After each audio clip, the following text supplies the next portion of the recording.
দর্শক মন্ডলী, আমরা এখন চলে এসেছি তুলি হোটেলে। দেখেন, তুলি হোটেলের খাবারগুলো অনেক ভালো সুস্বাদু।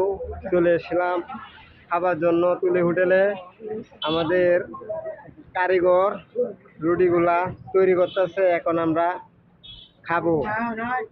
দেখতে পাচ্ছেন অনেক খাবার রয়েছে জায়গায়, বিরিয়ানি থেকে শুরু করে এত খাবার বলা সম্ভব না।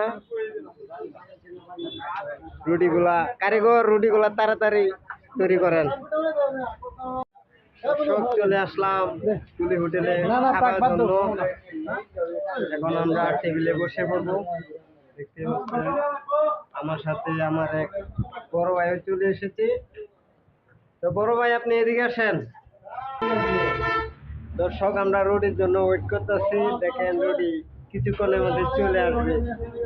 দর্শক দেখেন, আমার বড় ভাইও এসেছে রুটি খাওয়ার জন্য। আমরা তুলি হোটেলে চলে আসি। স্যারের রুটি নিয়ে এসেছে। স্যার আমাদের জন্য কিছু নিয়ে এসেছেন, রুটি দিয়ে খাবো। রুটি চলে এসেছে, এখন আমরা নাস্তা শুরু করতেছি। দর্শক, এখন আমরা নাস্তা খাওয়া শুরু করলাম। দেখতেই পাচ্ছেন।